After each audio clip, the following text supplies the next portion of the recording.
सहस्त्र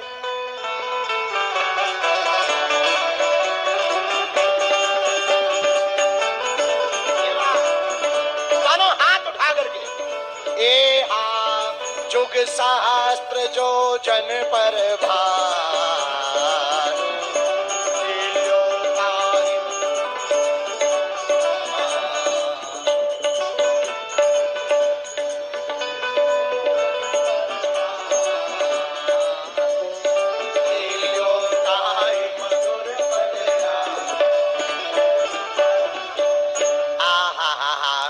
सूर्य भगवान के पास रावण गया, हमारे पीछे पीछे चलो।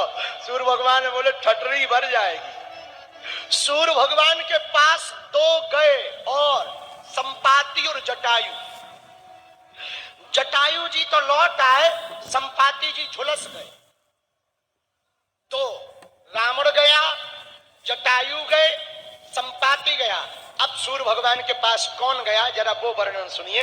तुलसीदास जी ने लिखा, जुग सहस्त्र जो जन पर भानु लील्यो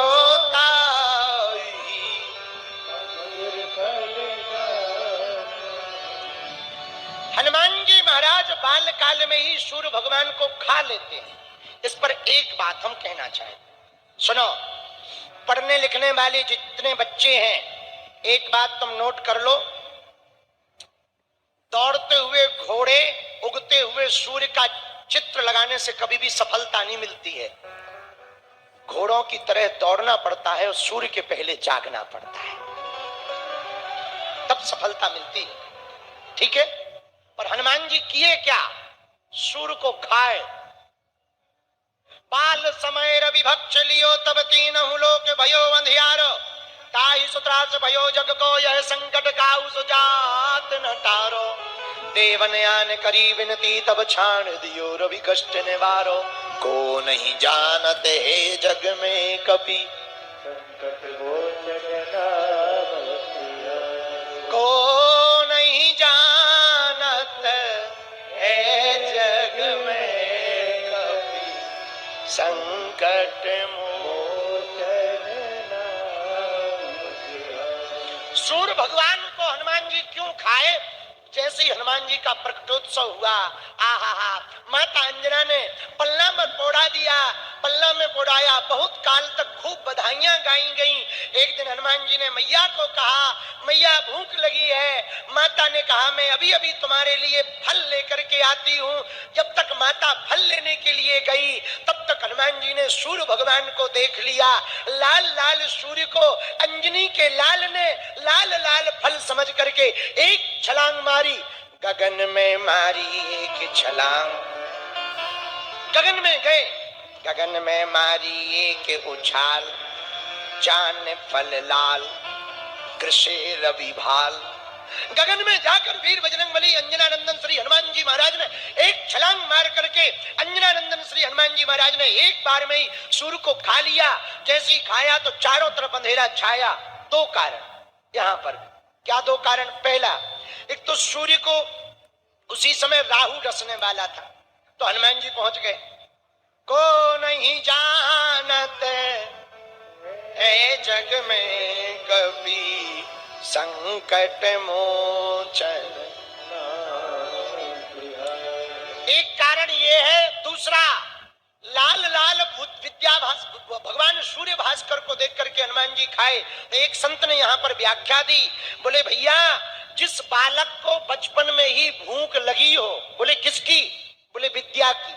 सूर्य भगवान है विद्या रूपी, सूर्य भगवान है विवेक रूपी। जिसे विवेक की, विद्या की भूख लगी हो, वो बालक तो चारों युगों में पूजा ही जाता है।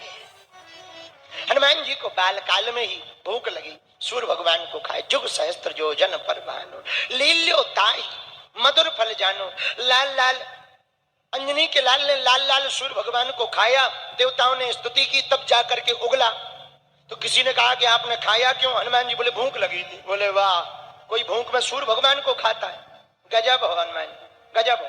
जय हो प्रभु तुम्हारी माया, कोई जान ना पाया। हनुमान जी बोले अब वो तो अच्छा। एक संत अच्छी बात कहते हैं, बोले कि पहले सूर्य लाल ही होता था, लेकिन जब से हनुमान जी खा गए तब से वो प्रातः काल तो लाल रहते, बाद में पीले पड़ जाते। बोले क्यों? उन्हें डर लगा रहता कहीं फिर से भूख न लग जाए, इसलिए पीले पड़ जाते। तो हनुमान जी महाराज खा गए सूर्य भगवान को। गोस्वामी तुलसीदास जी ने एक जगह बहुत अच्छा तर्क लिखा। तुलसीदास जी कहते हैं हनुमान जी कौन? बोले देखो, हनुमान जी के नाम में मात्र की प्रधानता है। जब हनुमान चालीसा पढ़ो तो चौपाई मिलती, अंजनी पुत्र पवन सुत नामा,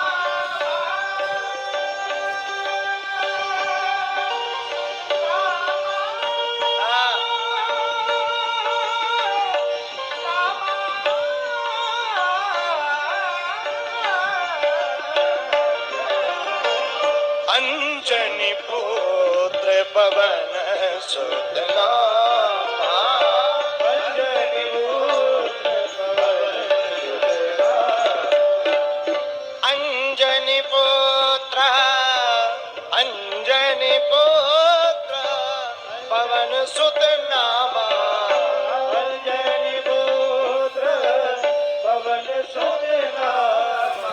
हनुमान जी के नाम में अंजनी माता का नाम पहले आया, मात्र प्रधानता है। बोले क्यों?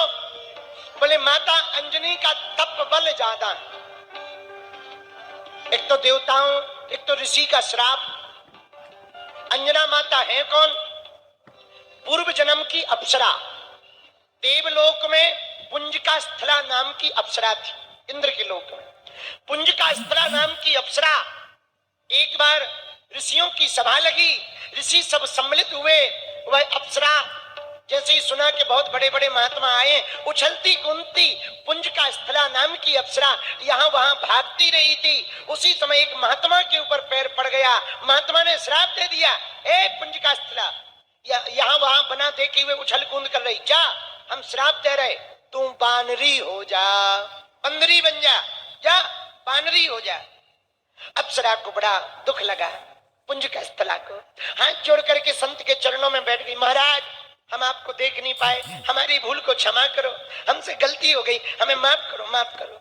बेटी, अब तो हमने श्राप दे दिया है, श्राप तो नहीं हटेगा पर वरदान दे सकते हैं। तो क्या? पहला वरदान, जब चाहो तब बानरी का भेष, जब चाहो तब सामान्य भेष धारण कर लो, ये आशीर्वाद। दूसरा वरदान, जाओ तुम्हें पृथ्वी लोक पर हमारी श्राप के अनुसार बानरी तो बनना पड़ेगा, पर तुम्हारी कोख से एक ऐसा पुत्र उत्पन्न होगा जो चारों युगों में